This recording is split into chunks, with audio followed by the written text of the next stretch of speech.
دو عالم تمہارا ہوا کملی والے کہ تم ہو ایک گھر کو باقی رکھنے کے لیے اللہ تعالیٰ نے سینکڑوں آیات اتاری ہیں، ہزاروں احادیث موجود ہیں، اور میں نے پہلے بتایا تھا کہ اللہ نے تمام رشتوں کی قدر بٹھائی ہے، لیکن اس رشتے کی اللہ تعالیٰ نے عجب طریقے سے قدر، قیمت، عظمت بٹھائی ہے۔ کسی رشتے کو اللہ نے یہ نہیں کہا کہ یہ میری نشانیوں میں سے ہے، لیکن خاوند اور بیوی کے رشتے کو اللہ تعالیٰ نے کہا من آیاتہ ان خلق لکم من انفسکم ازواجا لتسکنوا الیہا وجعل بینکم مودۃ ورحمۃ ان فی ذلک لآیات لقوم یتفکرون، کہ یہ میری نشانیوں میں سے ہے کہ میں نے تمہیں خاوند اور بیوی کا رشتہ عطا کیا، تمہیں ایک دوسرے سے اس رشتے کے ساتھ جوڑا، اس میں سکون بھی رکھا، محبت بھی رکھی، ہمدردی بھی رکھی۔ بہرحال یہ دنیا تغیر، تبدل، انقلاب، گردش ایام، حالات کا، واقعات کا ٹکراؤ، رائے کا ٹکراؤ، مزاج کا ٹکراؤ، یہ اس دنیا کا لازمی حصہ ہے۔ آخری حد تک کوشش ہے کہ گھر بچا رہے، صلح صفائی سے چلے، یہاں تک کہ اللہ تعالیٰ نے بھی کہا کہ جب تم آپس میں کوئی فیصلہ نہیں کر پا رہے تو پھر کیا کرو، فَبْعَثُوا حَكَمًا مِّنْ أَهْلِهِ وَحَكَمًا مِّنْ أَهْلِهَا۔ یہ اور کسی رشتے میں اللہ نے یہ بات نہیں فرمائی۔ ماں باپ اولاد میں ناراضگی ہو جاتی ہے، بھائی بھائی میں ناراضگی ہو جاتی ہے، جتنے رشتے ہیں ان میں یہ بات اللہ نے نہیں فرمائی جو خامند اور بیوی کے میں ناچاقی ہو جائے، ناراضگی ہو جائے تو اللہ تعالیٰ فرماتے ہیں کہ جلدی نہ کرو، فَبْعَثُوا حَكَمًا مِّنْ أَهْلِهِ وَحَكَمًا مِّنْ أَهْلِهَا۔ ایک اچھا سمجھدار آدمی چنو لڑکے کی طرف سے، خامند کی طرف سے، اور ایک اچھا سمجھدار آدمی چنو لڑکی کی طرف سے، بیوی کی طرف سے۔ اگر وہ دونوں آپس میں کوئی فیصلہ نہیں کر پا رہے، والدین کوئی فیصلہ نہیں کر پا رہے، تو کسی سمجھدار، محترم، معزز فیملی کا آدمی یا آؤٹ آف فیملی ایک کو لڑکے والے چن لے، ایک کو لڑکی والے چن لیں، وہ دونوں مل کر بیٹھ کر ان میں صلح صفائی کی کوشش کریں اور اس معاملے کو نمٹانے کی کوشش کریں کہ اللہ کرے یہ معاملہ سلجھ جائے اور سمٹ جائے۔ لیکن پھر بھی اگر یہ معاملہ نہیں سلجھتا تو پھر اللہ تعالیٰ نے علیحدگی کا راستہ رکھا ہے، لیکن وہ بالکل آخر میں ہے۔ اور جتنے حلال کام ہیں ان میں سب سے ناپسند اللہ کو طلاق ہے، ابغض الحلال الطلاق۔ اور یہ یا ایھا النبی اذا طلقتم النساء میں یہ بہت خوبصورت اشارہ ہے، یہاں ایک دم التفات ہے، اس کو بلاغت میں التفات کہتے ہیں۔ یا ایھا النبی اذا طلقتم النساء، بات ایمان والوں سے ہو رہی ہے، شروع اللہ کے نبی سے کی جا رہی، اے میرے نبی، اور ایک دم جب تم اپنی بیویوں کو طلاق دینے لگو، تو یہ آپس میں عجیب سا لگتا ہے کہ بات اللہ اپنے نبی سے فرما رہے ہیں، پھر ایک دم ایمان والوں سے بات شروع فرما دیتے ہیں، اے نبی جب تم اپنی بیویوں کو طلاق دو۔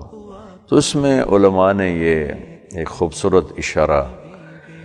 اس میں سمجھا ہے اور اس کو لکھا ہے کہ بات طلاق کی ہو رہی ہے تو اللہ اپنے نبی سے شروع فرما کر آپ کو سفارشی بنا رہے ہیں کہ آپ ان سے کہیں کہ یہ طلاق نہ دیں، اور اگر آپ یہ دینا ہی چاہتے ہیں تو طلقوہن لعدتہن واحصوا العدہ۔ تو پھر طلاق کو لڑائی کا اور نفرت کا اور آپس کی دشمنیوں کا سبب نہ بنایا جائے، یہ بھی ایک فطری چیز ہے، یہ بھی ایک اس کائنات کا لازمی حصہ ہے، اختلاف مزاج کا، عادات کا، طبیعت کا، ترجیحات کا۔ اگر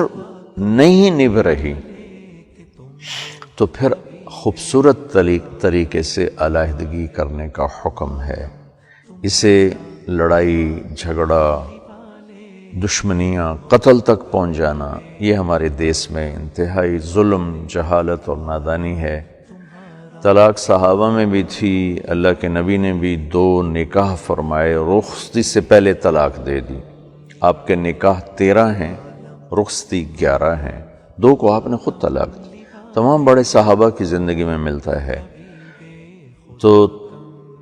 طلاق کو پھر لڑائی اور نفرت کا موجب نہ بنایا جائے، اور اگر نہیں دونوں میں نبھ رہی تو ہمارے ماحول میں بچی کو کہتے ہیں تو صبر کر، تو صبر کر، تو بس قربانی دے قربانی دے۔ پھر یہ بھی نہیں کرنا چاہیے کہ سسک کے مرنا یہ ظلم اور زیادتی ہے۔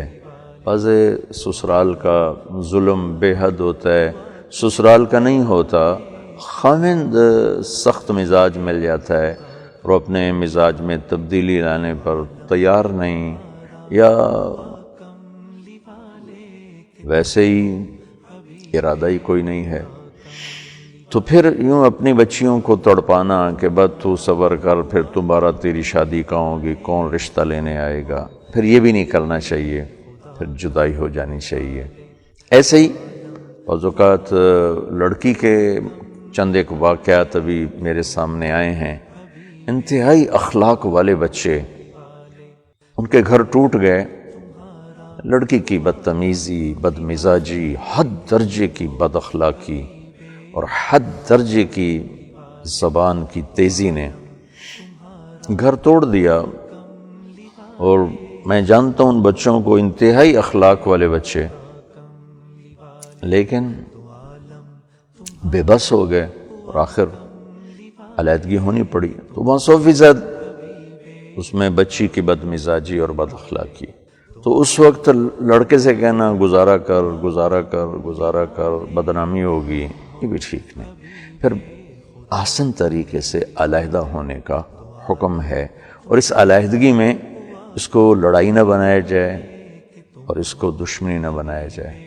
اور مسنون طریقے سے طلاق دی جائے، ایک طلاق دی جائے۔ ہمارے پورے ملک میں رواج ہے، لکھ کر دیں گے 3 طلاق، بولیں گے کٹھی 3 طلاق، 3 طلاق کے بعد پھر واپسی کا راستہ کوئی نہیں ہوتا،